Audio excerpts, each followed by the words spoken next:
I uh I had to think long and hard about this one. No pun intended.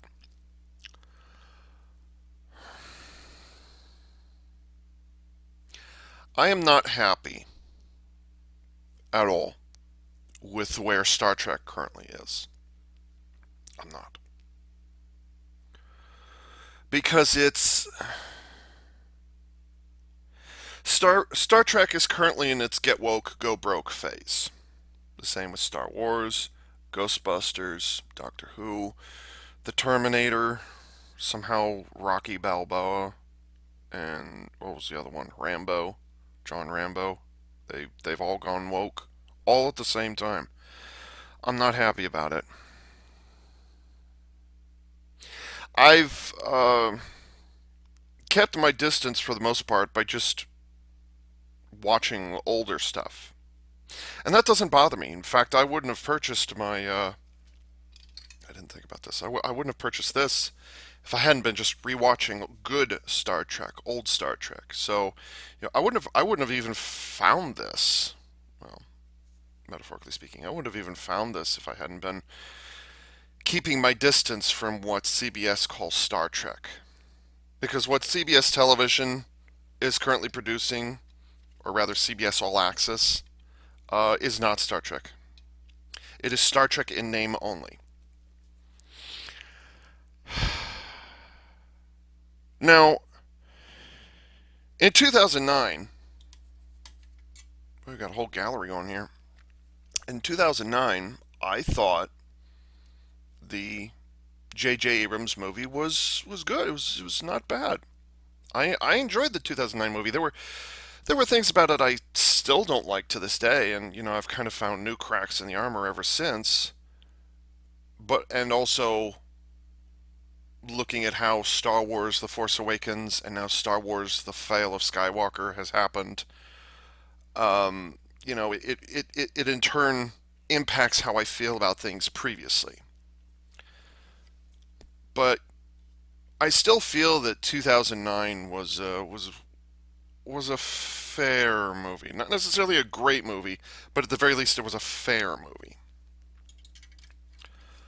When I first saw it, I was like, "Oh wow, this is some fresh blood coming into Star Trek." We kind of sort of needed it, especially after what happened with Star Trek Nemesis. Nemesis was really really bad, and as I pointed out previously, when I vlogged, I guess I called it a vlog. That when I vlogged the Eaglemoss Enterprise NX-01 01, I said, I changed my mind on Enterprise, but it struggled to get its audience, and unfortunately, it was canceled because of low numbers. And you can see my video on that. So 2009 was not bad. Given a chance, yeah, sure, I'll watch it again. Whatever. I still have bugaboos about it, but I consider the 2009 movie to be um, bittersweet. I'm 37 years old. How old was I? Doesn't matter. I was in my well, if this is 2010, so I would have been 29 years old when 2009 came out. So nope, not that. No, it'd have to be further than that because it's 11 years, Ava.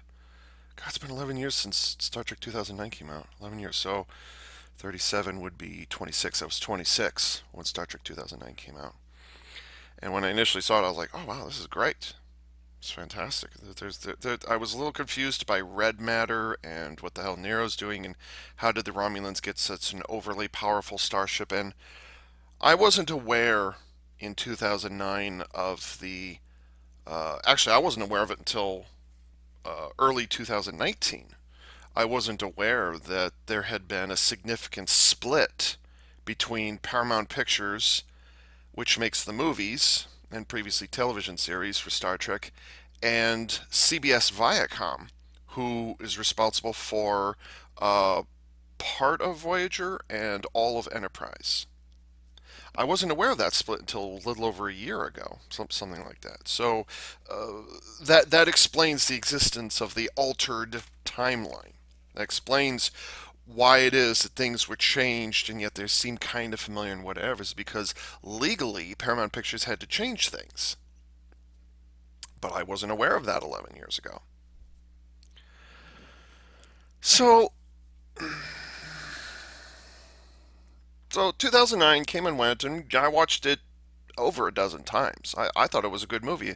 There were some strange things about it, but the more I watched it, the more I realized, okay, this isn't as good as I initially thought it was. There's some bad shit happening here. It's just it took time to realize that it wasn't like there were the initial red flags. What is dark matter? Or, I'm sorry, what is red matter? What is dark matter? What is red matter? Why is the Narada so freaking overpowered? Why does the Enterprise look so different? Um, why did the timeline change? Why did they make all these changes? Kirk was born, or at least in the prime timeline, in the only timeline. James Kirk was not born on Earth. He was born on a different Earth colony, and then at a young age he was brought to Earth, and he lived and raised and he was raised and lived in Iowa until he joined Starfleet. But the Kelvin timeline changed that to say that he was born on a starship in the midst of battle en route to Earth, or at least it was. Maybe the Kelvin wasn't even en route to Earth. I don't know. Maybe it just so happened.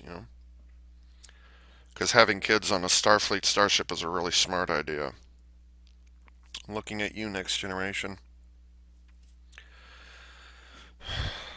So there was 2009, and then I think it was 3 years later. Yeah, it was 3 years later.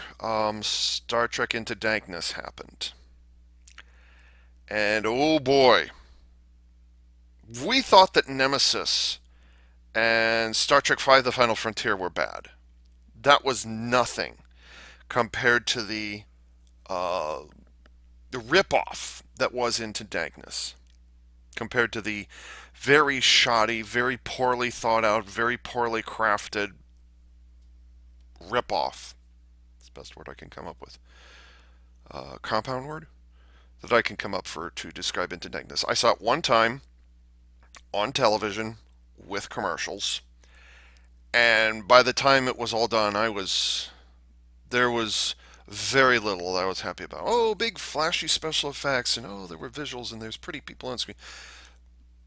No, no, no, no, no, no, no. No, I reject Into Darkness. I reject it. That movie does not exist to me, and it makes a mockery. It creates the biggest offense against the greatest, arguably the greatest Star Trek movie ever made, Star Trek II: The Wrath of Khan, which had its head screwed on so tight. It was so masterfully crafted because the writers, the producers, the director, even if they didn't understand Star Trek, even if they didn't consider themselves fans or trekkers, they respected the fans enough to know, okay, we need to please the fans.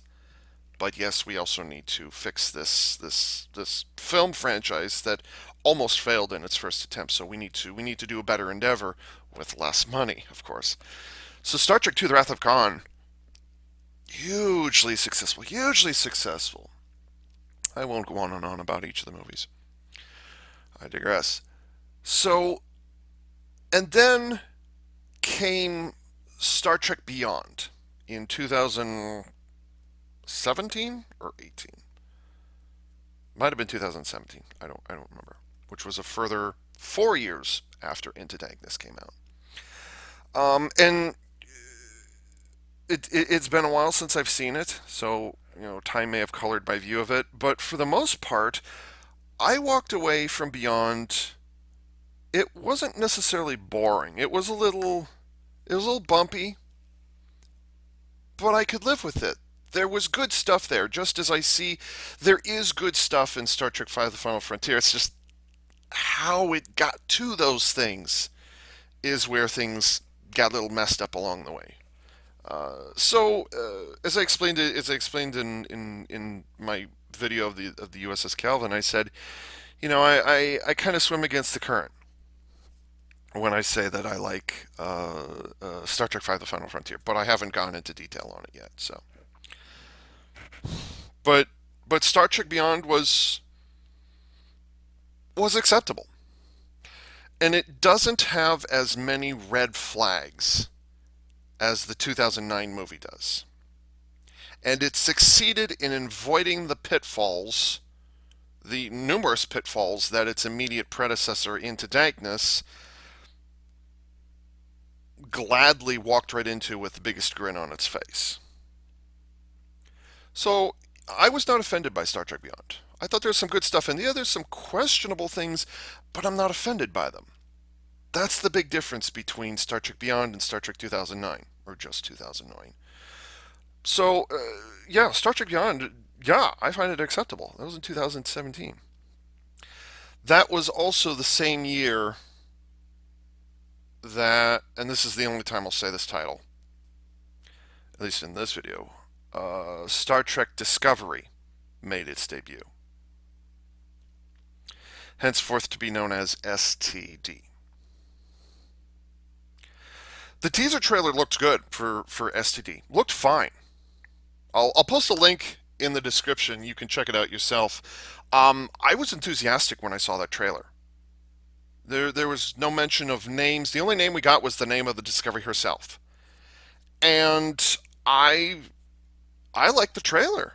I thought, oh wow, Star Trek's coming back to television after let's see, yeah, 2005 to 2017 was a 12-year absence. Wow. Okay, yeah. Is it 12 years? Or is it 13? Doesn't matter. The point is, it's coming back after over a decade of nothing on TV, and obviously there was some fumbling with the what's come to be known as the Jar Jar verse. There, people needed Star Trek back on television. So, and keep in mind, 2017 was the no, I'm sorry, was the 51st anniversary of the Star Trek franchise. Not the 50th anniversary, but rather the 51st anniversary. More on that another time, perhaps. So I was looking forward to it, and then this is when I learned about the phrase paywall. We'll show you STD. We'll broadcast the very first episode of STD on television, but after that, you're gonna have to pay to watch it. Aside from a cable or satellite subscription, you're gonna have to also get a subscription to CBS All Access. Wow, that's really cutting off your audience. That's significant because people like me, I'm not going to pay for an extra service like that. Why can't you just put it on Netflix or Amazon Prime or Hulu or any of the others? Why can't you do that? Nope, nope. We're going to put it behind a paywall. Okay. So STD happened, and then STD happened. Um, I saw only the one episode of STD on broadcast, which is the pilot episode for season 1, episode 1. That's all I saw. That's all I've ever seen. There's been a number of clips that I've seen over time in the last now 3 years, but I don't know any of the characters. I know they tried to bring back some TOS characters, but I don't know what those characters sound like because they're different actors from their TOS versions. Um, or yeah, they're from their TOS counterparts. Um, and from what I've read and from what I've heard, and anything short of actually watching the show with my own eyes has told me that this show is a disaster. It's an absolute, unmitigated, undeniable disaster. And one of the things that set me off and alert me that this was a problem was before the show even aired. In 2017, I was following, and I've mentioned this one before. I was following a Star Trek fan film that was in progress. The fan film had not happened yet, and that fan film was called Prelude to Axanar. I'll have a link in the description as well for that. I thought, wow, this is fantastic. It's 2017 or was it 16 was the very first time I ever put money into crowdfunding. I've never done crowdfunding before. I've only done crowdfunding twice. The first one was for Prelude to Axanar. The second one was for crap. What was that called? Oh, the Homeworld 3 crowdfunding campaign. And that was in 2019. So I've only done crowdfunding twice in 3 years, ever. Before that, nope. And I still haven't done any crowdfunding, so I still get notices from GoFundMe and what was it, Indiegogo. I still get those notices. I'm like, unsubscribe, unsubscribe, unsubscribe, and they keep sending me shit. So, but anyways, I was really happy with Prelude to Axanar. I was like, wow, this is gonna be a really great fan film. And to be fair, I don't watch fan films because I'm a trekker. So, which means that we follow that policy that's always been followed.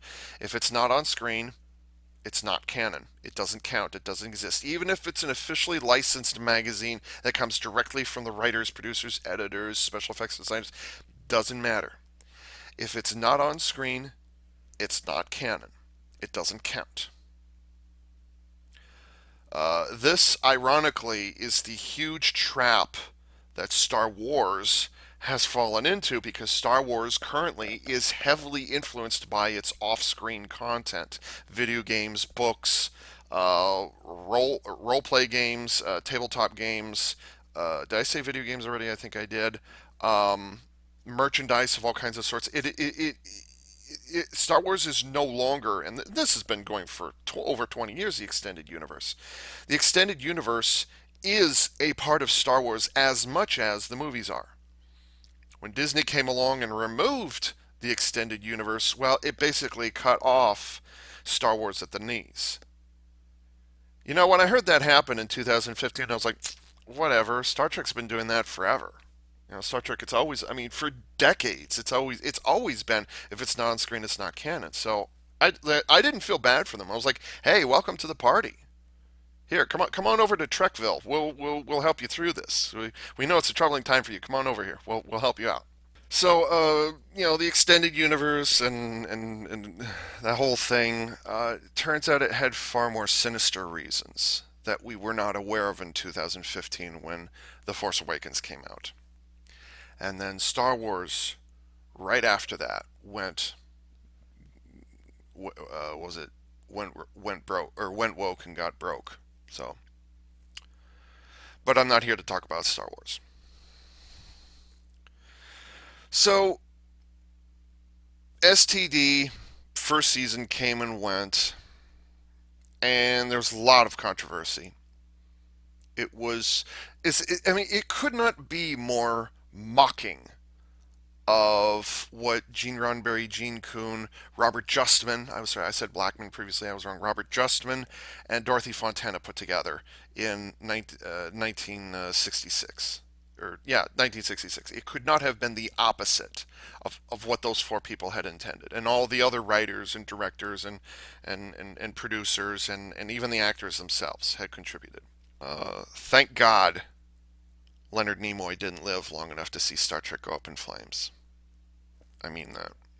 Thank God he wasn't around to see that. He's spinning in his grave, but thank God he wasn't around to see that actually happen. So I've had, there's much more bullshittery that's happened with STD that I'm not going to bring up here. This intro's going for long enough. Um, so I hate STD. Short of watching it in person, I haven't seen it. CBS television could not pay me enough to watch that show. They couldn't pay me enough. I would walk away from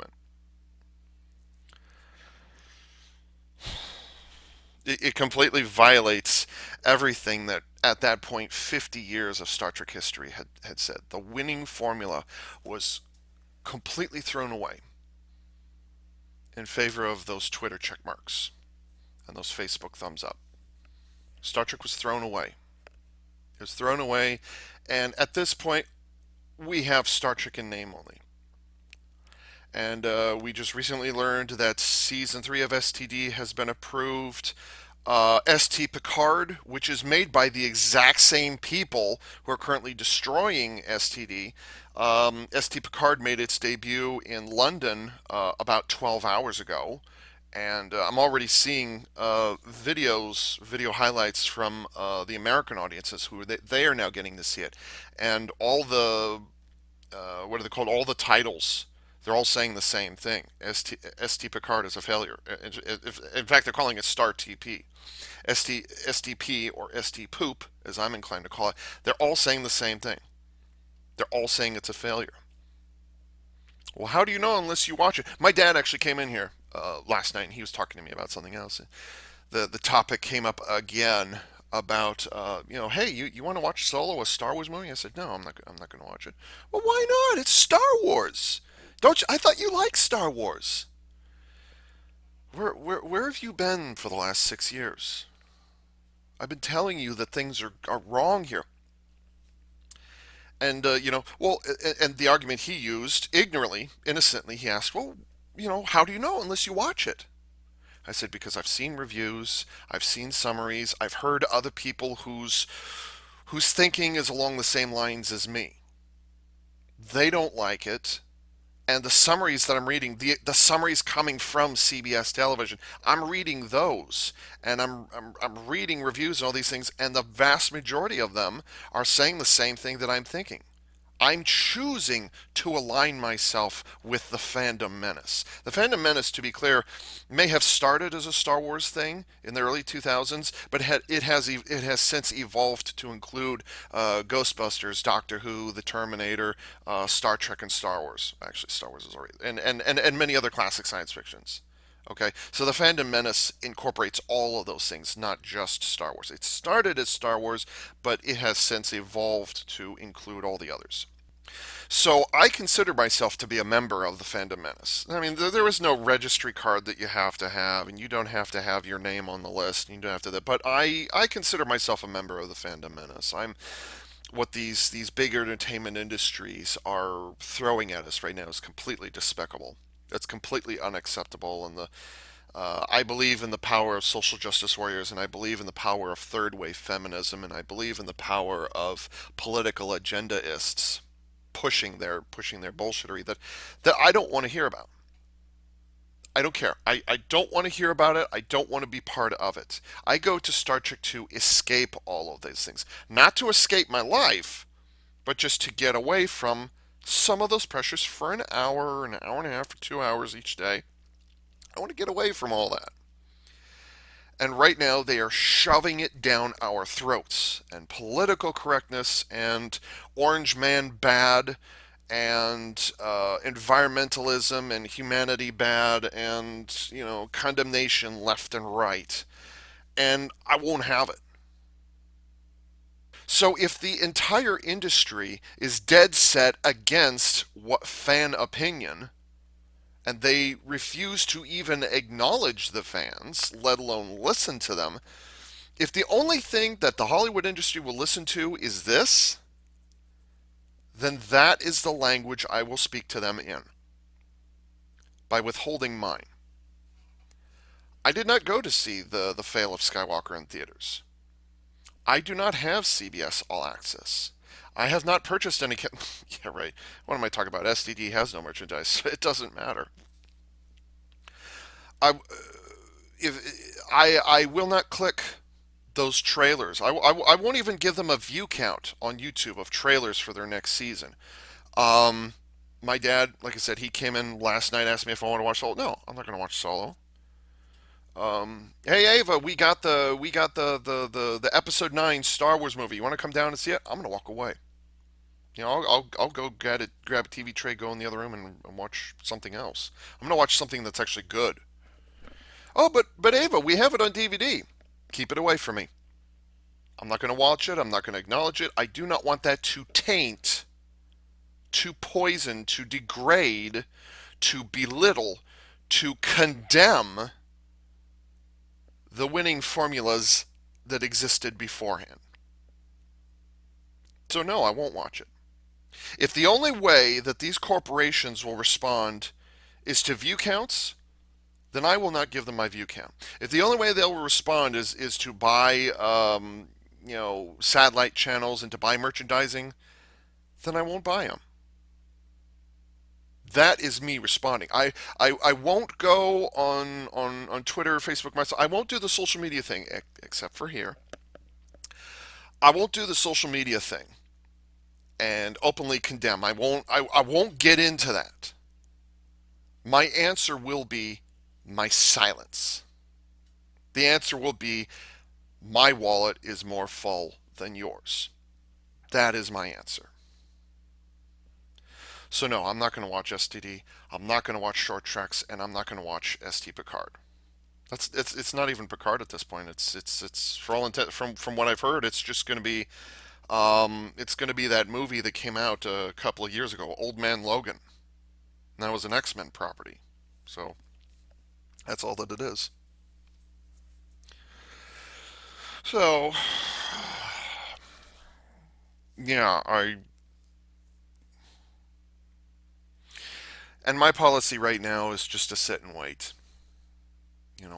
Watch Enterprise, watch DS9, watch. I don't know about watching Voyager yet. I'm not quite at the point where I'm going to watch Voyager again, but watch Enterprise again, watch DS9, watch TNG, watch TOS, watch the animated series. The animated series came out in the early '90s. Why not? That's what I'm doing. I'm keeping the living memory of Star Trek alive in myself, and I am not going to taint that with something that is Star Trek in name only and completely counters absolutely everything that Gene Roddenberry and company put together previously. I won't do it. I refuse. And there's not much more I can say on the matter to the point where I'm just going to start repeating myself over and over and over and over. I'm not going to watch it. I'm not going to buy anything from it. I reject it. I wish I could be red faced about this. I can't. It's not in my personality. It's not my personality to be red faced about this on camera. I wish I could weep for how Star Trek has fallen, but what makes this work for me, what makes me keep my emotions in check, is that I'm not watching it. And I'm not acknowledging it. Just as CBS television is rejecting me, I'm rejecting it. I'm rejecting it by not acknowledging it. I'm rejecting it by not watching it. That is where I stand. So the Fandom Menace has come up with this phrase. They call them member berries. That stands for remember berries. A little treat, a little sweetness that CBS television and Viacom have been sprinkling in throughout their projects. And also the same as Star Wars and Doctor Who and all the others that have gone woke. Um, I I still reject STD in its entirety, but it's not that I've fallen for a member berry, but I just feel like this is good enough. And I'm saying this, what I'm about to show you, is out of context, which means, as far as I'm concerned, I'm safe on the matter. I don't know the origins of this. I don't know the context of it. I'm viewing it purely from an aesthetic perspective, strictly a visual perspective. I haven't seen the episodes that this has been featured in, but I am aware of it enough that, like, ooh, okay. So, while it is a member berry, I feel this is about as close as I've gotten to what's that called? A guilty pleasure. Uh, People say that it is said that reality TV is a guilty pleasure. I don't see how. I've supported maybe, like, since the advent of reality TV in the mid 2000 aughts, I think I've seen maybe that I've committed myself to actually sitting down and watching and enjoying maybe four, soon to be five reality TV programs, and that's spread across 15, 16 years. That's only five. And ironically, three of those were on Fox. So, Fox Television. So, and are no longer being made. Well, no, one of them. Two of them? Two of them might still be made. but I'm not here to talk about reality TV. So reality TV is a guilty pleasure. People know it's bad, people know it sucks, but they watch it anyways because there's some perverse pleasure they get out of it. Same thing could be said of tentacle porn, but I will not discuss that further. So this feels like a guilty pleasure. This is one where I reject everything. I reject its mere existence. I reject its source material. I reject everything about it. But at the same time, there's this little thing in the back of my head that says, you're not connected to it. It's okay. It's all right. So I had to think about this one for about 3 months after I discovered it. I had to think about this for about 3 months. So it was on about October, November, I found out about this. And I've already made up my mind on this, but it's more about trying to explain it to you. That's the difficult part. In light of everything that I've just told you and the chaos that has been happening within Star Trek for the last almost 4 years at this point, uh, it's awkward to say that I like this. It's awkward, and it's. Do I regret it? Yes and no, but I don't regret it enough to not buy it. This is not your traditional unboxing, but I got this 4 days ago in the box. And when I picked up the box, there was a little rattling sound on the inside. So I had to, I opened it up because like this should not be making a rattling sound. These things are made too well. So I opened it up and turned out there was a part that had popped off. So I removed it from the packaging and I spent a day or so gluing it back together. And so now it's all good. What am I talking about? Oh boy. I'm talking about the STD version of the U.S.S. Enterprise, NCC 1701. No bloody A, B, C, or D. This has actually been sitting out of view for the last 2 days, 3 days at this point because I didn't want to look at it in detail. So this is the first time I'm actually sitting and looking at it in detail in my own hands. So even though it's been out of the box for, at this point 3 days, I'm actually looking at it now. Why did I get this? Well, it is a member berry. And according to original canon, not STD canon, but according to original canon, the Enterprise was well over, or was over 9 years old. Was over 10 years old when James Kirk took command. So the Enterprise had already been around at that point. Had been around for a while. Actually, I'm gonna get a little closer. The Enterprise had been around. So it was not a. So unlike the 2009 movie, no, the ship was not brand new. Ooh, the left nacelle is drooping a little bit. Is it the nacelle or the pylon? It is the nacelle. I wonder if I can. No, I might just have to live with that. Yeah, whatever. Don't look too closely. So the Enterprise is an old girl. Well, not necessarily an old girl, but she was not even a teenager when James Kirk took command. So whatever. Um, but I'm looking at the details now. So it makes sense in a perverse way. It makes sense in a perverse way that the those are painted. The grills are painted on. Okay.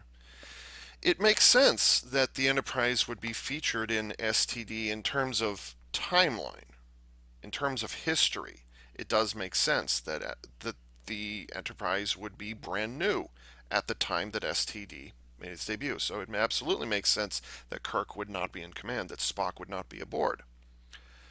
I think STD has made a big old mess of things. So,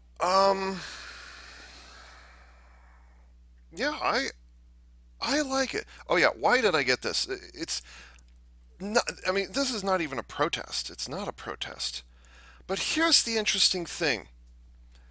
The TOS Enterprise, the original series, 1966 to 69, the original series is, what, 50, well, ended 51 years ago. It ended 51 years ago, so it's about 50, 53, 54 years old at this point. But it's been very difficult for Matt Jeffries' original design and ultimately the prop ship or the model, the studio model, to survive in modern special effects.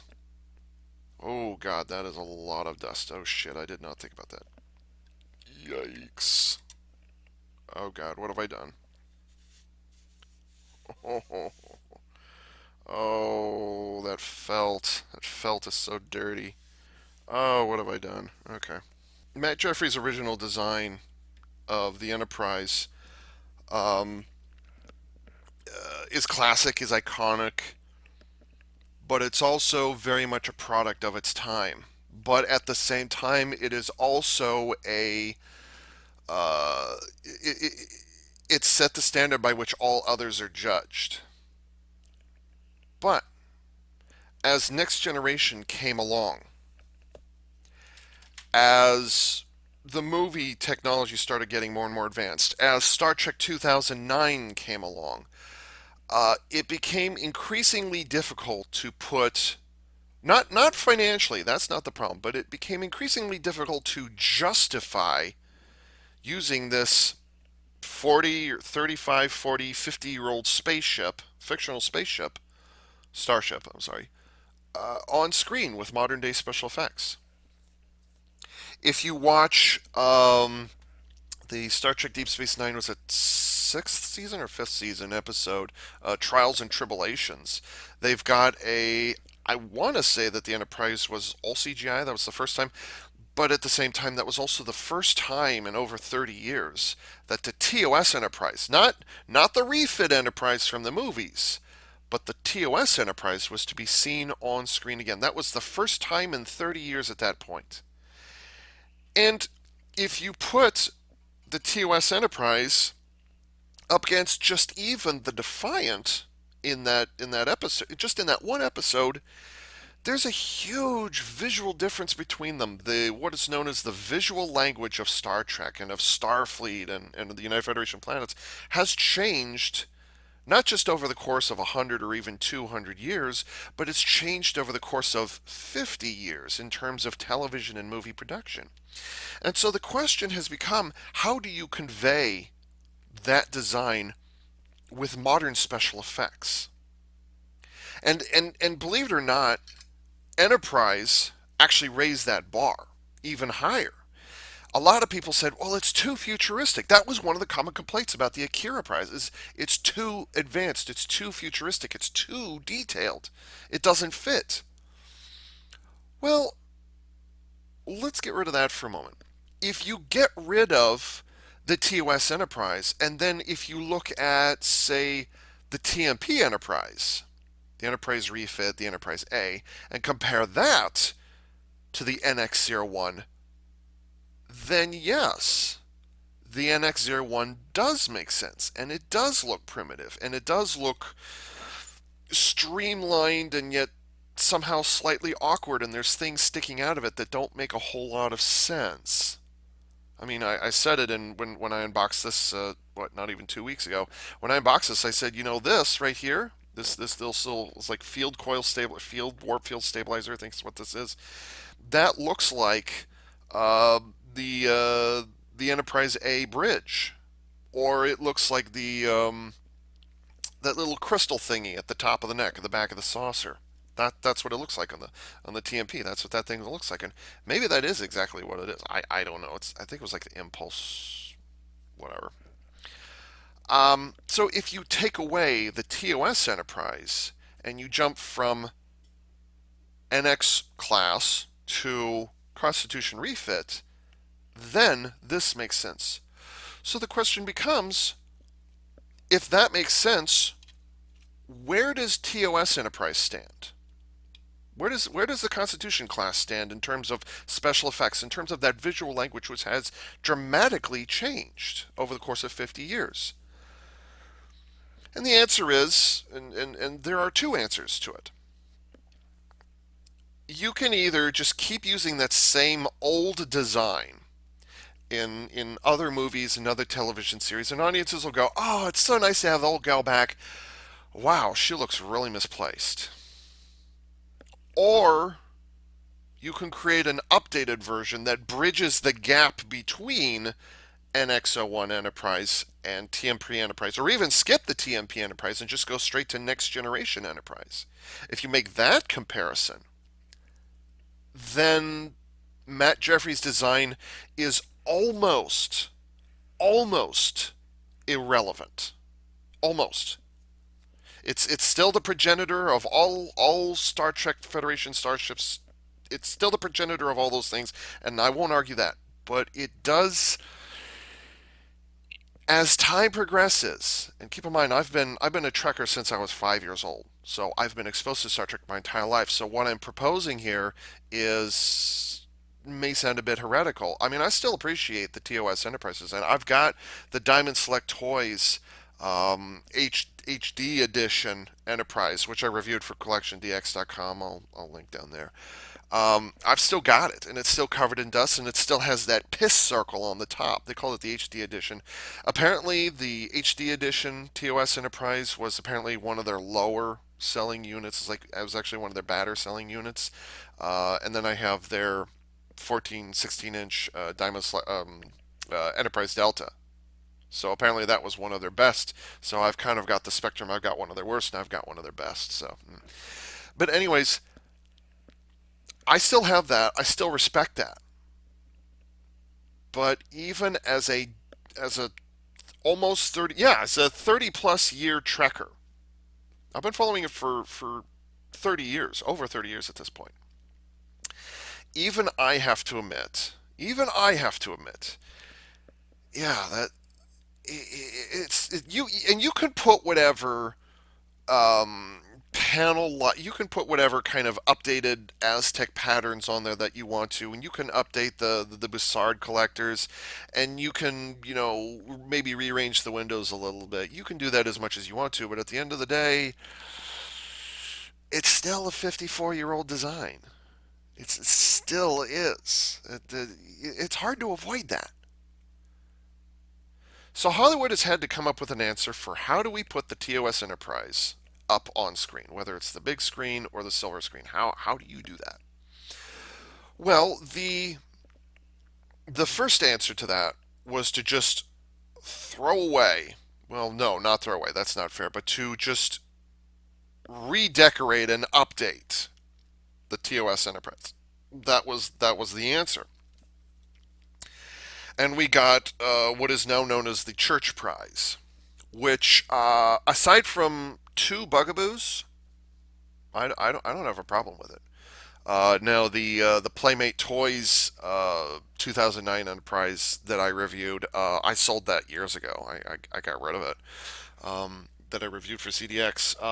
That I got rid of that because it was a shoddy product, not because I entirely disagreed with the shape of it and what it was trying to do. I actually like the special effects, and it was not bad.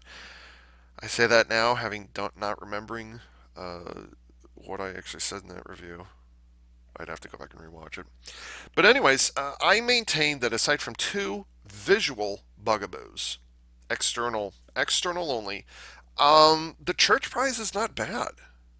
The Church Prize to me, it is, and yet it isn't an update of the TOS Enterprise because it actually takes both the TOS Enterprise and the TMP Enterprise, and it kind of smushes them together. So you've got the twirling nacelles, Bussard collectors on the front, and they've got lights on the inside, but they're lit very darkly. So it's just enough you can see there is stuff spinning around in there, but you can't really see the detail of it. It's got vents in the back of the nacelles, the back of the warp engine nacelles. It's got vents in the back just like TOS, but they only light up when it goes to warp. At least I think they do. I don't remember. Shut up. It's got the torpedo launcher from the TMP, but it's really tiny. It's almost not even there.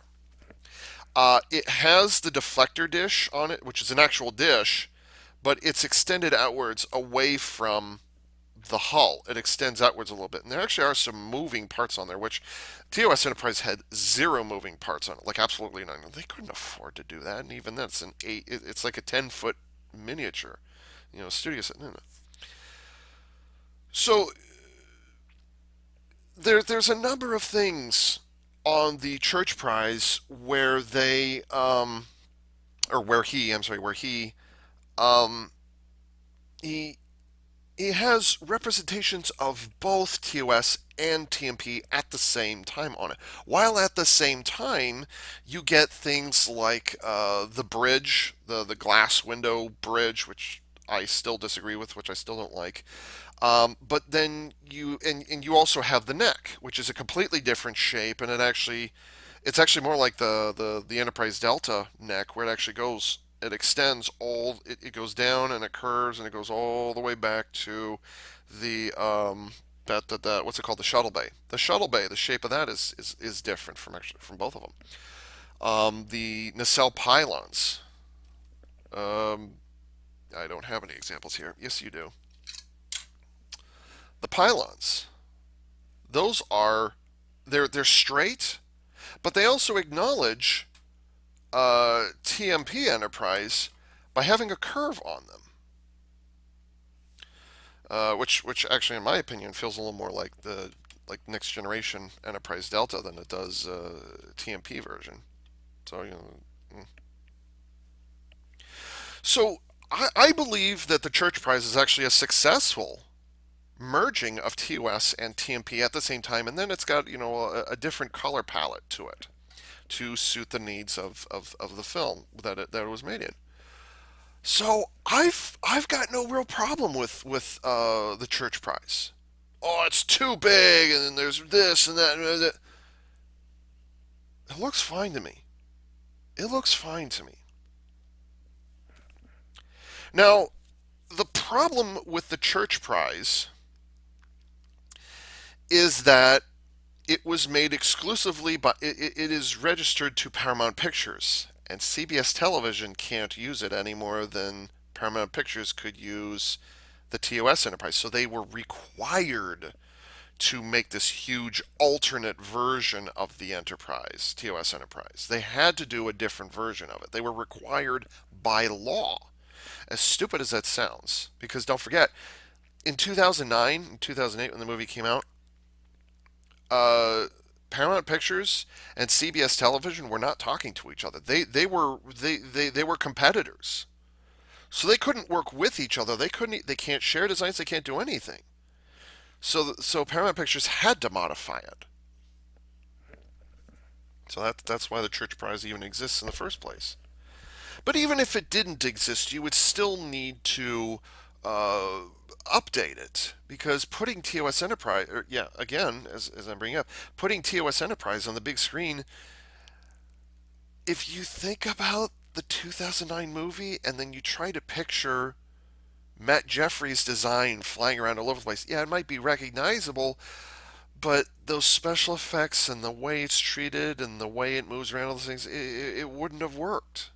It would have been actually would have been embarrassing. It would have been a letdown. So the Church Prize needed to happen. However, the 2009 Enterprise appeared, something needed to be done, and that's how that one ended up. Well, because CBS Television and Paramount Pictures aren't talking to each other, when STD came around, It's not like CBS television would just steal something from somebody else. That would be ridiculous.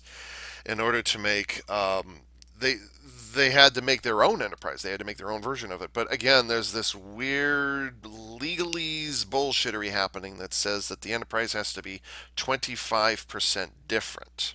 I don't understand it. I don't whatever. So when it came for STD to show off the TOS Enterprise, they needed to make their own version of it. They could just as easily have gone with Matt Jeffries' original design, but because this is CBS television we're talking about and they wanted to put their own spin on things for their own legal reasons, legally they needed to change it. It needed to be 25% different. So that's where this comes into play. This is, in my opinion, this is more than. Oh, is that? I heard that. Yeah, to me, this is a 25% different enterprise. But this is also an enterprise that looks like it has been updated to conform to modern day special effects, a modern day audience, an updated original design, which also conforms to the visual language of Star Trek after the original series. Because if you take this, oh boy, and you compare it to this, and size difference doesn't matter. Size, these are nowhere near to scale. Eaglemoss starships, they're not in scale with each other, so disregard that. This looks even more so like a progenitor to all other starships because this reinforces that point. But the visual language of this is closer to Next Generation, Deep Space Nine, Voyager than it is to TOS, and a lot that was rubbing your hair the wrong direction in 2001. It didn't feel right. It didn't feel like TOS. We were expecting TOS simplicity, and in 2001 or 2000 when they were conceiving the show, they didn't want that. They considered it, but they didn't do that. They're like, we need to get closer to what eventually happens, and if we have to discard the TOS design and overly detail this for a modern day audience, then that is what we will do. So, as strange as this was in 2001, hindsight being 2020, I agree with what the producer said. Now, it also didn't have to look like the Akira Prize. I'm still a bit sore about that, but you know, this looks like a predecessor to all or predecessor progenitor to all other Starfleet ships. I call this legitimate. Yeah, okay, I agree with that. Of course, if you'd asked me that 5 months ago, I would have said you're out of your mind. So it was kind of inevitable in my mind that something like that would bring up the issue of, well, how do you make that stepping stone between the NX1 Enterprise or the NX class and the Galaxy class? How do you make that jump? In my opinion, the STD Enterprise fills that gap. It updates Matt Jeffries' original design just enough so you have far more detailed Aztec patterns. You have far more lights on it, which I've got a bugaboo about that. And arguably the biggest change they made is the sweeping pylon, warp engine pylons. That was a huge thing. It's like, that's not TOS, that's TMP. And what's with this hole? What's with this hole in the nacelle or in the pylon? Why is that there? Oh, it's structurally unsound. Well, this also feels like this is unquestionably TOS Enterprise, but it also has little itty bitty hints of TMP Enterprise. The sweeping nace or the sweeping pylons is just one of those things. The saucer section. Let's see. Now I've got to actually pay attention to what I'm doing. The saucer section is much more streamlined. It's a more gentle curve, as opposed to the TOS up and plateaus and then back down again. And then we got this. You've got a double boob, or you got a boob with a nipple bridge on the top. It's not that. And the same thing with the bottom. This fits the aesthetic that indeed appears in Next Generation. This actually feels a little more like the Excelsior. This feels a little more like the Enterprise C or Enterprise Charlie from oh crap, what was it called? Yesterday's Enterprise. It feels like that.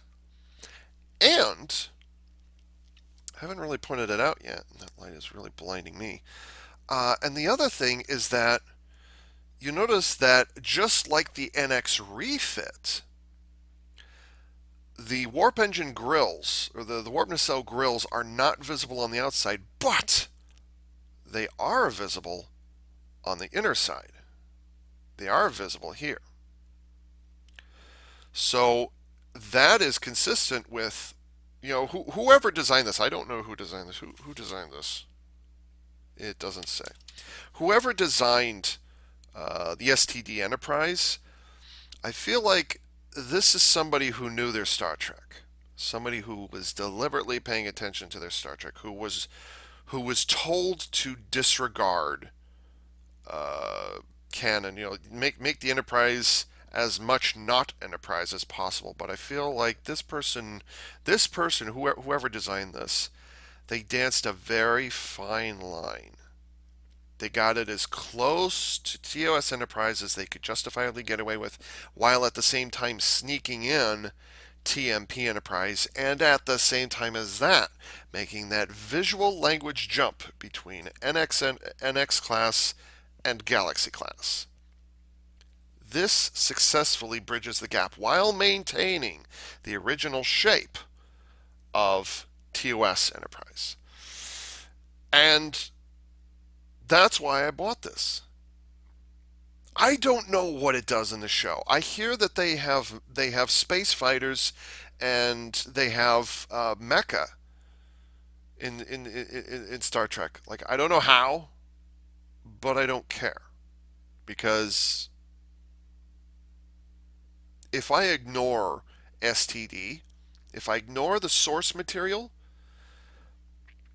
then this looks just fine. This looks just fine. The type of details, well, it has an STD aesthetic to it. I don't know the STD aesthetic. Aside from the U.S.S Discovery herself, which I almost like enough to buy one of these, an Eaglemoss replica, but I've got enough bugaboos about it that, like, I can't do that. So yeah. However long I've taken, over in half an hour for this segment, I like this version of the Enterprise, and it is different. The slope of the slope of the saucer section is much steeper. It's much more angled, as opposed to the NX, where it wasn't sloped like this. It was actually sloped like this.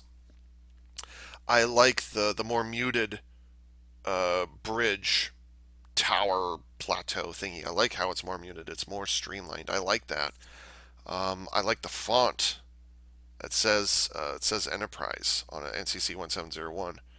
And also, in case you're wondering, they have these features, which is correct. Which the TOS Enterprise had those things, and those are landing gear for when the saucer has to do an emergency separation and crash land on a planet or something. Those are accurate. And then you also have, are those?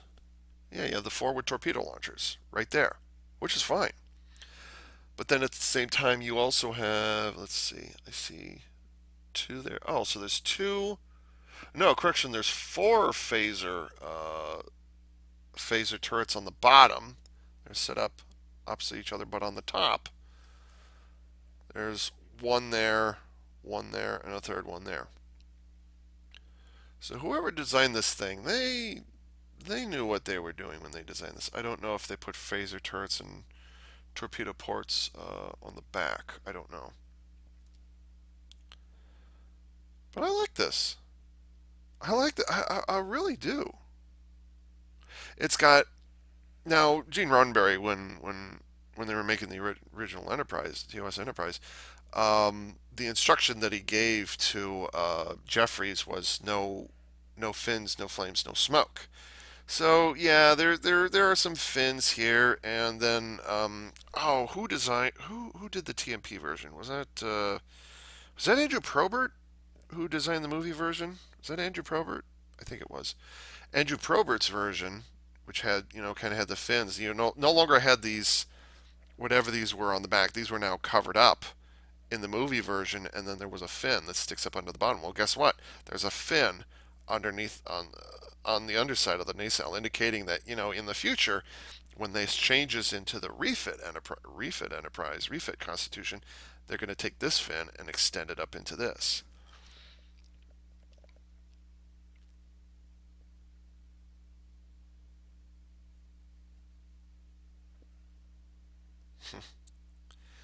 The Aztec pattern kind of looks like somebody they put on a layer of paint, and then somebody took a cloth or or a tissue paper and then just wiped it off. That's what it looks like. It's not, but that's how subtle the panel detailing is on here, and I really like that. Or the Aztec pattern. It's really subtle. I do like that. And from what I've been told, or from what I've read, this version of the Enterprise does have a glass window for the view screen, which I reject.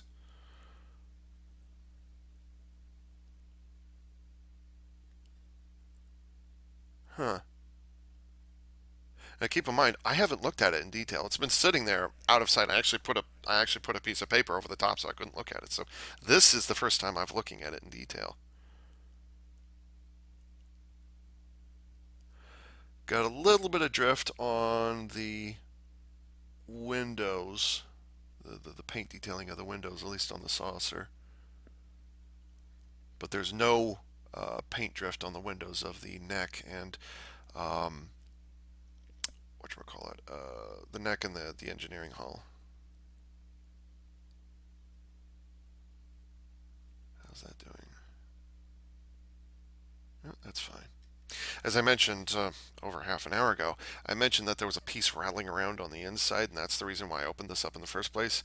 The um, the Bussard collector, the left Bussard collector, had somehow come off. Whether it was at some point during the shipping, so maybe when it was shipped from the factory, or when the seller that I got this from, maybe um, when they got it or when they shipped it for me. I don't know when. Just at some point, this Bussard collector popped off, and it's a little dome about that big in diameter. Um, and so I just took some clear, some glue that dries on clear, and I put a little on one side, I put a little on the other side, stuck it in there, and then I had to hold it up. I had to hold it up like this so the gravity would pull the thing down, and I held it in place. So now that's nice and solid. So if I didn't say anything, you wouldn't know different. The person, I'm sorry, the store that I bought this from, they said, well, why don't you send it back to us? We'll refund the money and then you can buy a new one. I'm like, no, dude, I'm just gonna glue it. So yeah, there's another thing about this design. Oh, I didn't know this. The what's it called? The swish. Oh, the little bit of the Starfleet swoosh or whatever it is right here is actually molded detail that was painted over. It's not just printed on, but it actually extends outward from the hull. Hmm. Yeah, it's pretty close to the TOS version. TOS dish. No one's gonna protest that. Which is a nice bronze color. Again, it's not black or gray, anything like that. There actually are some gray panels, some distinct darker gray panels that are on display here. There's a ring around here. There's these two thingies here. There's some panels under here. There's two rings. There's an inner one and an outer one. These panels here are darker. Uh, Between the impulse engines, there's also a really dark gray, prominent dark gray right there. There's also dark gray grills here, a ring around there. So there's a variety of grays that are on display here that are different from the TOS version. But there is one thing um, I'd like to point out that's really interesting about this design. And again, 25% different aside, what I like about this design is that the neck is proportionately, like if you take this version and compare it to the TOS version, let's say I'm going to put it like this. Proportionately, the neck is shorter on the STD version. And as a result of that, to maintain balance so that the warp nacelles are just peeking over the top of the saucer, it means that the pylons are. Ooh, what it means, oh God, don't do that. What that means is that I want to say on the TOS Enterprise, the pylons are about 40 or about 45 degrees from the, 45, 45. So they're overall 90 degrees separated from each other. But on this version, they're tilted more than 90 degrees, more than 45 degrees. So, and as a result of this, it means that in order to, when they tilted the nacelles, when they tilted the pylons outward even further, it also means that the nacelles have come a little farther apart. At least I think they have. Or that they could compensate by making the pylons shorter. So if you look at it from the back, the neck is shorter and the pylons are farther apart. They're at a wider angle. But the interesting thing about it is this distance here is about the same, but the nacelles are farther apart.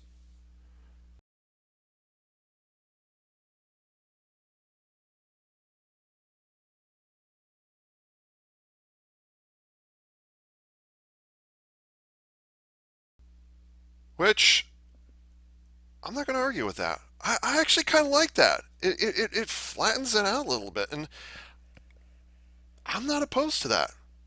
I like that. Let's see. I'm going to give you the angle. Yeah, that's no. Like I said, the right nacelle is drooping downwards a little bit, but that's just manufacturing, whatever. But yeah, I like this. Am I falling for a member berry? No, I'm not. I'm not falling for a member berry, but I like what's on display here. I like what's going on. The changes here are. I'm not opposed to these changes. This looks like an updated version of TOS Enterprise. Now, does it have some STD aesthetic on the go? From what I've heard, from what I've read, yes, it does. I can't immediately identify it just because I haven't watched the show and I never will. But from the way I understand it, the way these panels come back, which obviously were not there in the original, we're not there in Jeffrey's version. These panels, this is different. The font obviously is different. The registry and the name of the ship, that's different. These rings, those are also part of it. Um, but yeah, I like it. I like it. The grills, for whatever reason, what they should have done was made these transparent blue and then painted gray on them. That's what they should have done. But because that blue paint is really hard to see. I don't like that as much. In answer to the question, the grills on the inner side, those are transparent blue. Those are transparent blue pieces. They are not painted. The gray stripes, those are painted on, but the grills themselves are molded in blue. Boy, they really got the nacelles, or I'm sorry, the pylons are anchored on there really well. That's usually one of the most difficult things for any manufacturer to deal. How did they do that? Wait, how did they do that? Wait. Is this, wait, what? I'm wondering here if the pylons are molded as part of the hull. Oh my god. No way.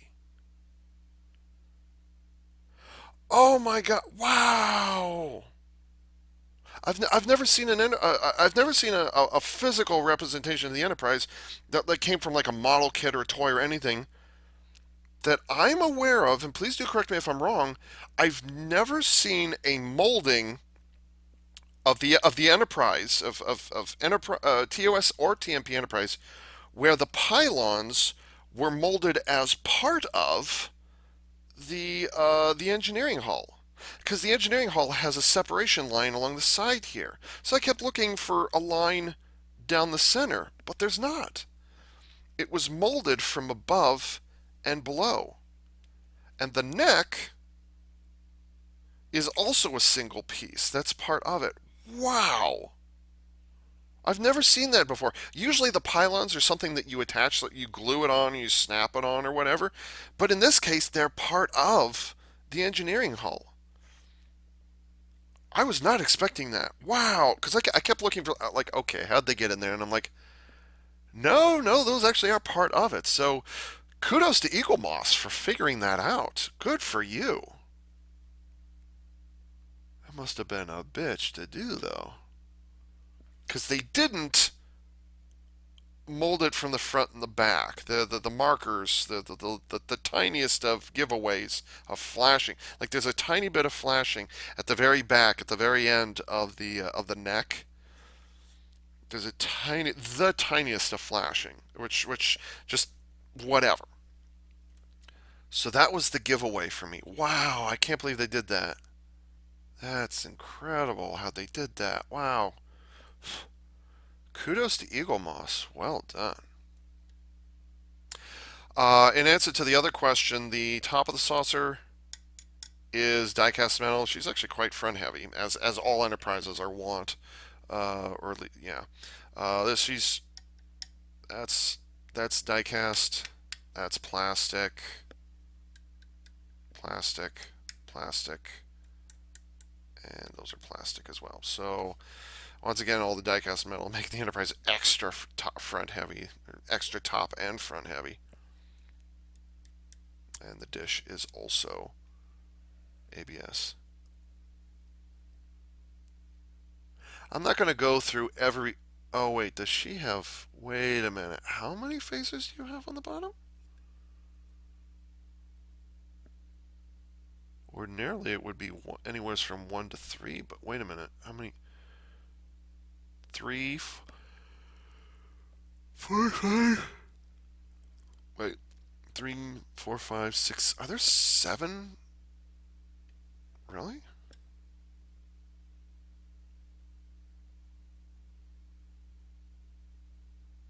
I don't know the STD aesthetic well enough. I can't tell. There are little extra bumps all over the place, but that doesn't necessarily make them, um, a type of technology that I would recognize, or that anyone else would recognize for that matter. How long has this been going? Ooh, 48 minutes. I should have broken that video up a little more. That's the risk. And then you've got the port and starboard lights, navigation lights, which for whatever reason they did not continue onto the nacelles, which. This feels like an acceptable upgrade for TOS Enterprise to make it conform to. Now, whether it's for television or whatnot, I would not be opposed to seeing this on the big screen. I would not be opposed. They've even got landing instruction lights printed on the backside there. That's really nice. And then there's a pair of really tiny lights. They've got much more of a lip on or much more of a little spot for the shuttles to land on before they get to the door, before they get to the shuttle bay doors. There's a little red and little blue, or red and green in there with some orange stripes. Nice. Very nice.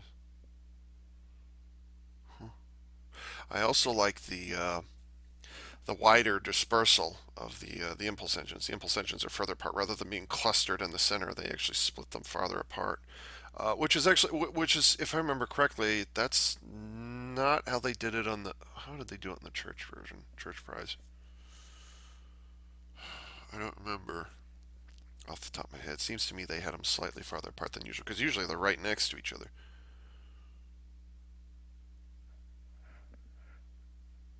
Whoever designed this, obviously this was designed by committee, but whoever's credited with designing this, well done, well done. You did it right. You did it right. There's I mean I suppose I could nitpick details and I could say, well, that doesn't conform and this doesn't conform, but on the other hand, there's enough here. I've just spent, how long talking about this now. Uh, this this is an upgraded Enterprise. This is upgraded for 21st century special effects. You did it right. You absolutely did it right. You maintained the spirit of the original, but you did it right. Absolutely, you did. I mean, you could still pull off all the classic angles.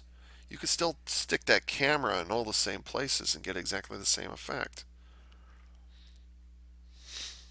Yeah.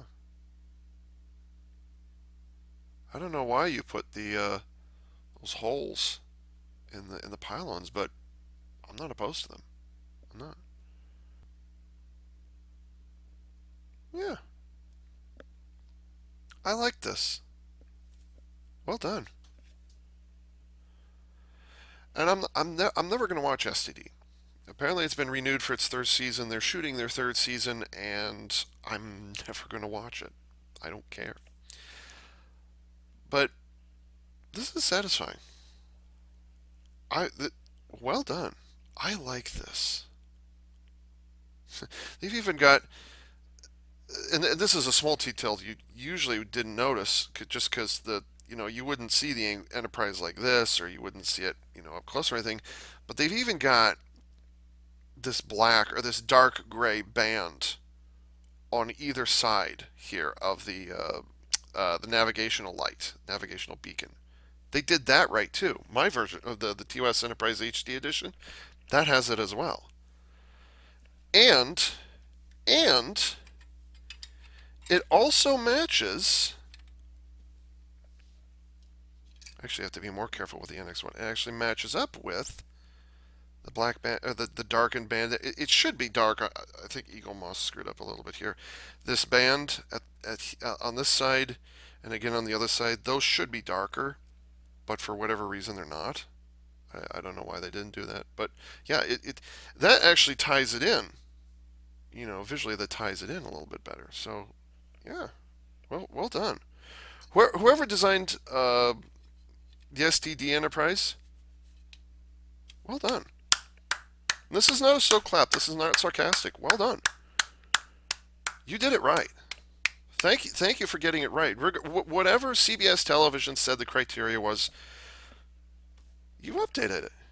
You did it right. Well done. Very well done. But in addition to opening the box and having to fix that Bussard collector, the store that I bought this from, which was actually slightly more than MSRP. I didn't buy this from Eaglemoss directly. I bought it off of Amazon. They accidentally forgot to include the magazine. So this came in the mail a little over an hour ago. So yeah, I had to ask for this separately. So time to check this out. Constitution class launched in the year 2245. Length of 442.06 meters, and captain is Christopher Pike. Yeah, not anymore. Constructed San Francisco Earth. Weaponry, phasers, and photon torpedoes.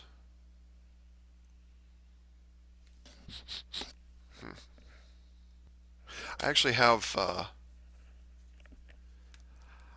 I like and just a quick thing, but I like the. In addition to just enjoying Star Trek Beyond, I also like what's his name? Michael Giacchino. I like the music that he made for all three of the JJ Verse movies. I like his music. So I've got, and I'll link the specific song I'm thinking of, but I've got that one song going through my head from Star Trek Beyond right now. So, by the way, that's this is the picture I just showed you. This is all CGI. This is not Eaglemoss. So, there's the warp engine grill on the back, whatever it is. There's the multiple lights across the saucer section because they did it different. They do it differently on this version. Rather than having a single light up here shining downwards, instead you've got a slightly raised or slightly lowered. How do I do this? You get this is awkward. You've got a slightly lowered ridge right here, kind of like a pie wedge, and you can see the edge of it here, and you can see the edge of it here. And this is just a whole bank of lights right here. Now, whether they're lights or navigational deflector or blah, blah, blah, I don't know. And I'll have to read on. But I like. And it's actually not too dissimilar from what the Church Prize did, where it didn't have just one light, one light shining down on the name of the ship, but there was actually there's one light shining this way and another one this way, and then there are like two more shining inwards. So you very much see the name of the ship and the registry number. I like that. Oh, hello. Don't get stuck. Oh. In the 2250s, Constitution-class ships were on the front line of Starfleet's mission to explore the galaxy, and serving on them was considered one of the most desirable postings in Starfleet. While the U.S.S. Enterprise NCC-1701 hailed the U.S.S. Discovery shortly after the end of the Klingon War, the ship that had been in service for nearly a dozen years. The ship had been in service for nearly a dozen years at that point. Okay, so the Enterprise is already 10 years old by the time she appears in STT. Huh? Wait, the Discovery is. I don't care. It was under the command of Captain Christopher Pike, one of Starfleet's most highly regarded officers. Yeah, until he was fired by CBS. His first officer was a woman known as Number One. His science officer, Spock, was the first Vulcan to serve in Starfleet. This picture just reinforces my point. That's TOS Enterprise right there. I love that. To get rid of that glare. That looks like TOS Enterprise. It does. If you didn't know the detailing, if you kind of know the general shape of TOS Enterprise, but you'd never actually sat down and looked at the details, yeah, that looks like TOS Enterprise, with more than a hint of TMP mixed in there as well. I'm fine with that. Oh, that looks even more like it. This is a concept image. Wow, the page stuck. The art department reasons that the Discovery version of the Enterprise was the same ship that Kirk commanded at an earlier stage of its life before several refits. Yeah. Which, yeah, true. Fair enough. Yeah. Oh, look at this. Oh, so there had been plans to have just straight pylons, or not straight pylons. They were always going to be like this, but if you look at them from the side, they were always going to be. Initial drawings, there's like 6 or 7 drawings here, where they're all straight like this, not tilted backwards like they are in the final version that you see here. You know that TMP version where it's tilted, where it's tilted backwards. So they were seriously. Oh, was it John Eves? Did John Eves do this? Oh, okay. As as STD approached the end of its first season, the art department got a fateful call. They had heard rumors. Oh, I cannot wait to read the dirt that is in this magazine about the production of this thing. I cannot wait. As STD approached the end of its first season, the art department got a fateful call. They had heard rumors that the original Enterprise would appear in season 2, but now the decision had been made to bring it forward to the season finale because the STD Enterprise appears in I think the last 15 seconds of season 1. You see, so that's what they're talking about here. Quote, before our production designer Todd Cherniawski left, John Eaves remembers, quote, he gave us the Enterprise. He goes, we have an Enterprise. We have an Enterprise coming up, and that's your next task. By this point, the art department had been established as a small team of three.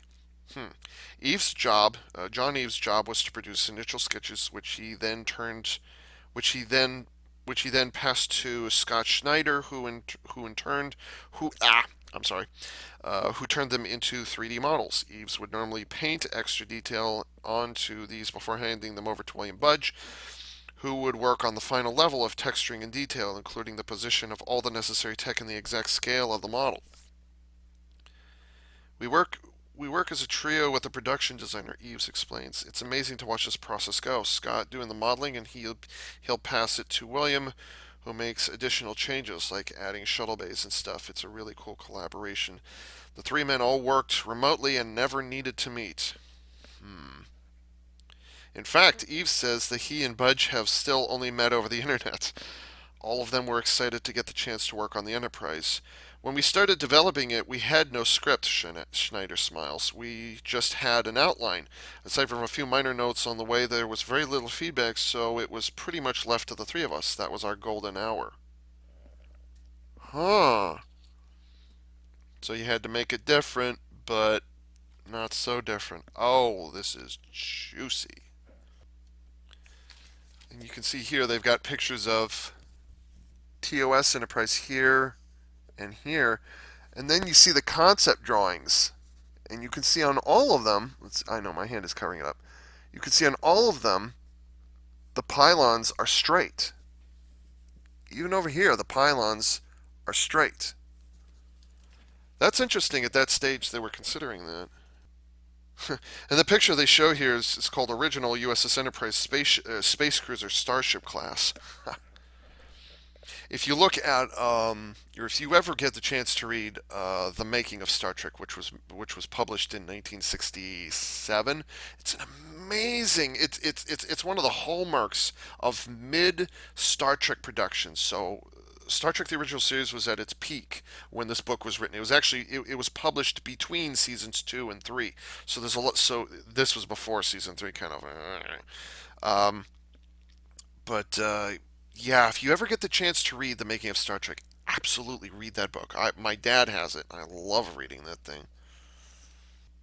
Changed the length of the nacelles. They changed how far back they were on the engineering hull.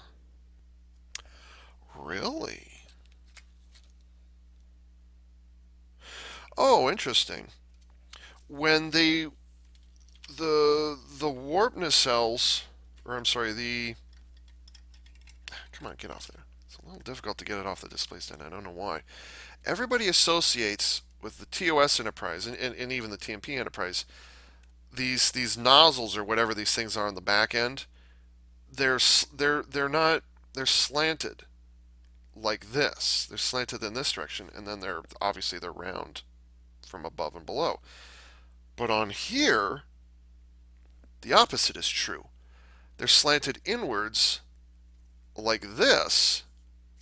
And if you look at them from the side, so it's essentially like they took the nacelles and they turned them 90 degrees.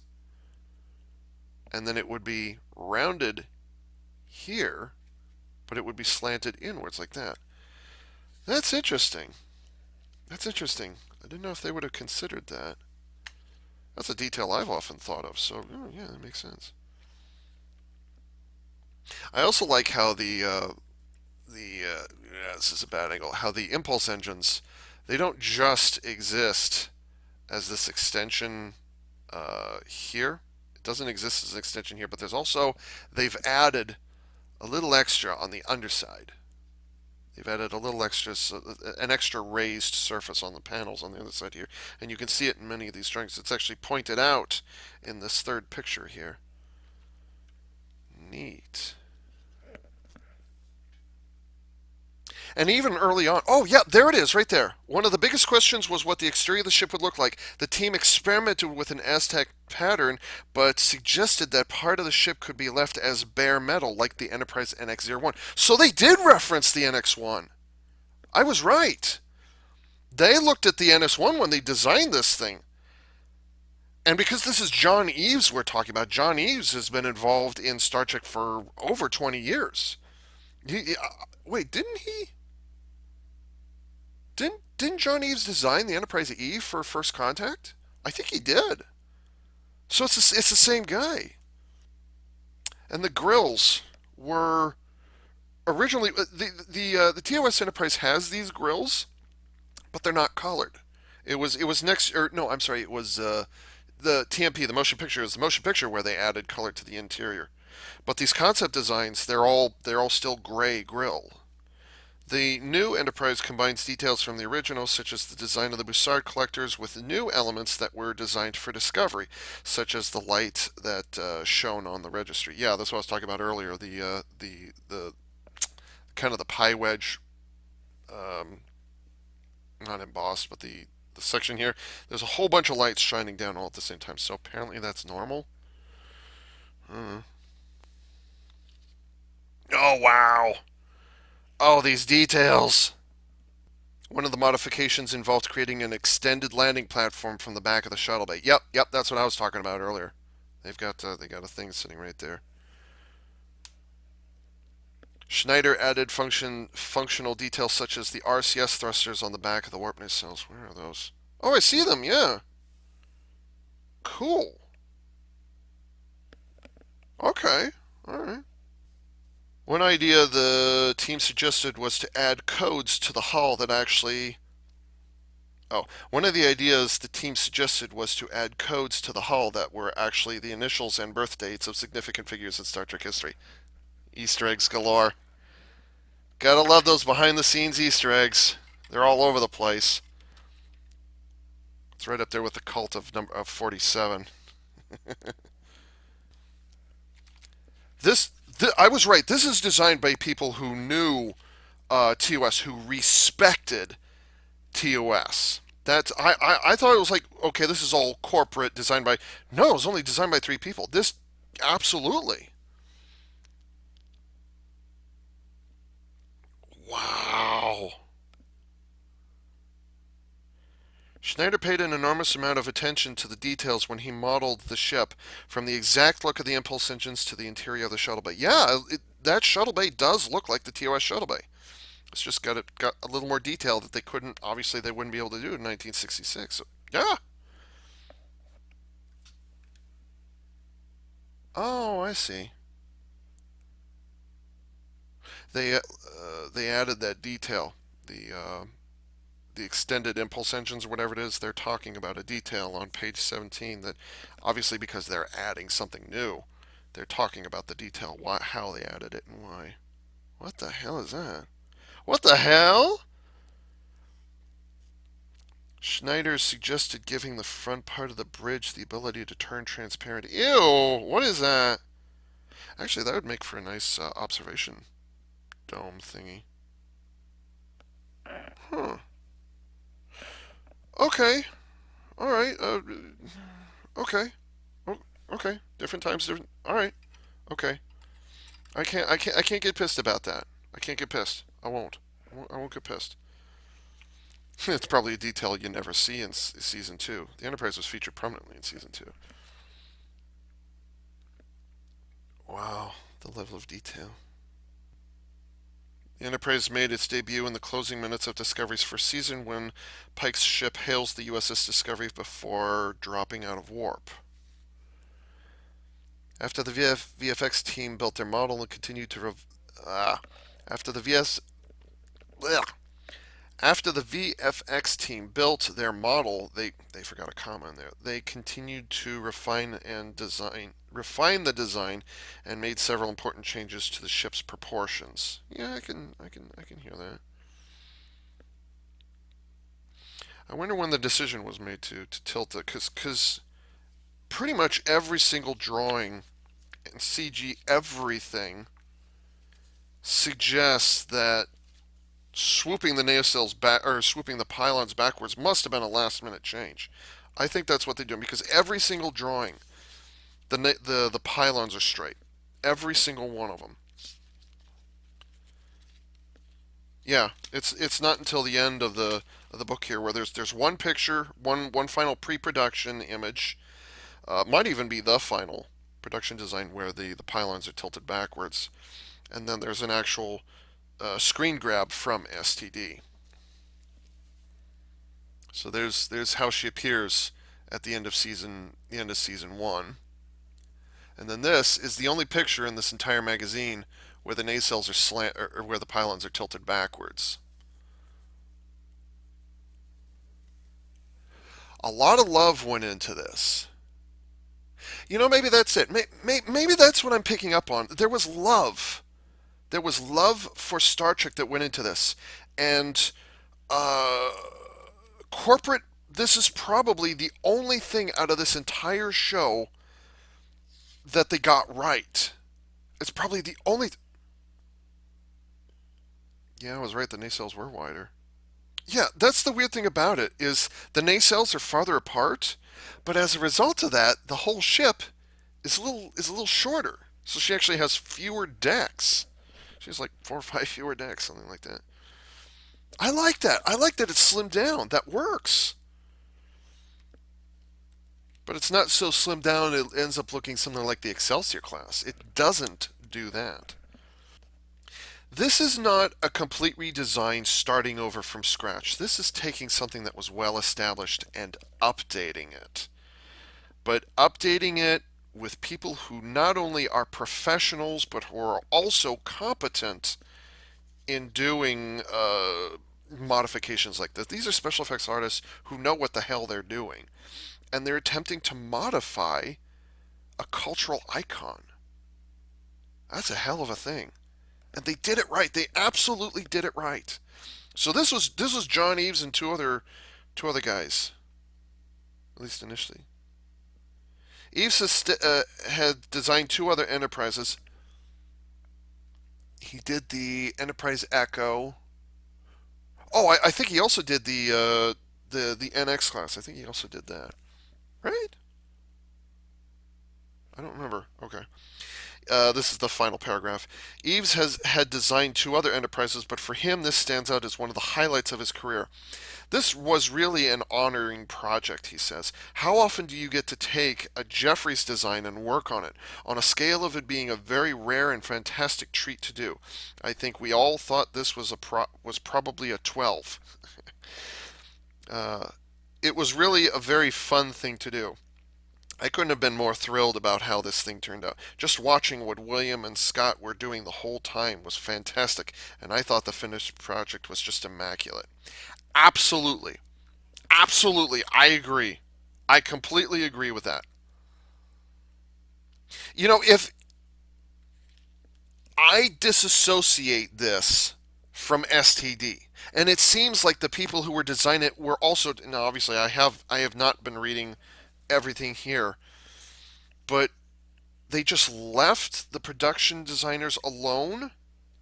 They let the special effects artists do their thing, and it turned out beautiful. And I've been spitting and sputtering all over the place the whole time again. Oh, I can't wait to read through this. I'd like look at this. This is great stuff. Wait, how far back? Oops, too far. So the printout, the not the blueprints, but the initial designs or whatever it is, it looks like some of these drawings are going all the way back to April 2017.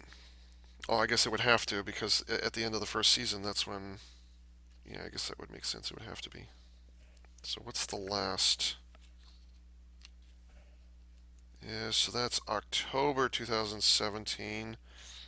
October 10th, 2017. Yeah, so it looks like all the way up to October 2017. Oh yeah, there's no. They didn't put it. There's a note here. It says, and this is in red text. It says missing from model escape pod hatches, if needed. This model sheet does not include approved decals. Okay, yeah, because again, concept. Letters in red are suggestion for placement. But I don't see any red letters. Wow. Wow. They did it right.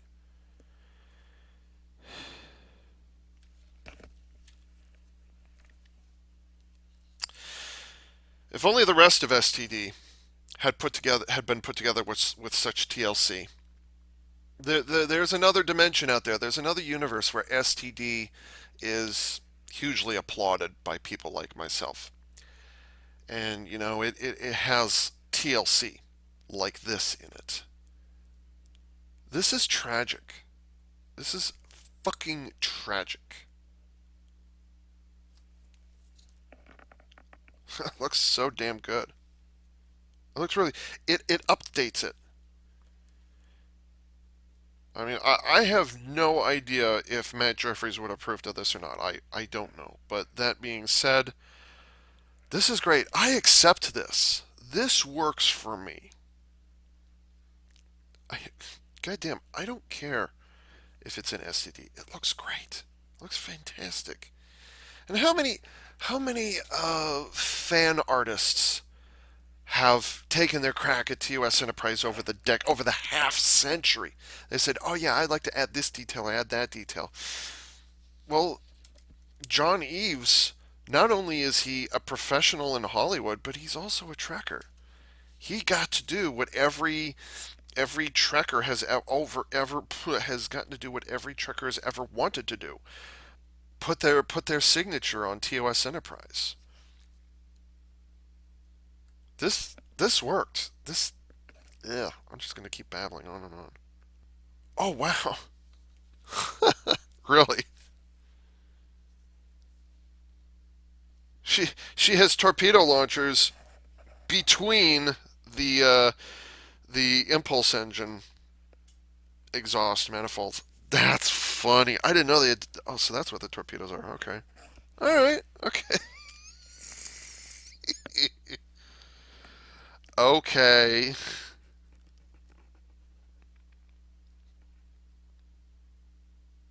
I'm gonna get lost in this. Okay. So there you go. I'm impressed. I do like this, and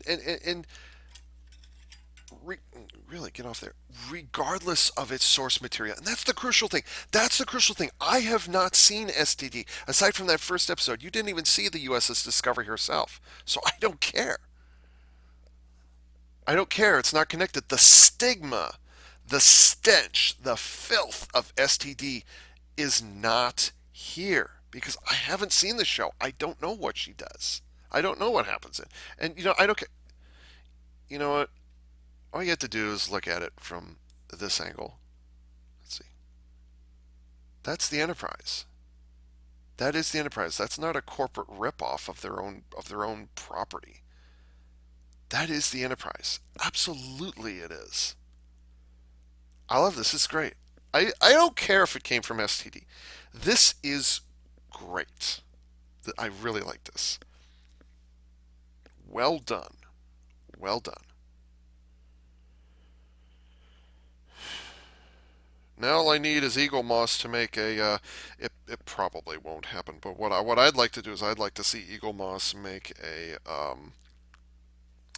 10-inch special edition version or 8 or 10-inch special edition version of the U.S.S. Discovery from the teaser trailer version, which I said already. I linked down in the description below. That thing was badass. If Eaglemoss ever makes like a 10-inch 8 or 10-inch version of the teaser trailer U.S. Discovery, I will hop on that shit. Absolutely, I will jump on that ship. That will be worth $75. Absolutely. The finalized version from the show itself, no, I'm not gonna get that shit. No. Okay. I think I've repeated myself enough times, and I think I've gushed enough at this point. And so with that, this is AV Unit 4A saying thank you for tuning in.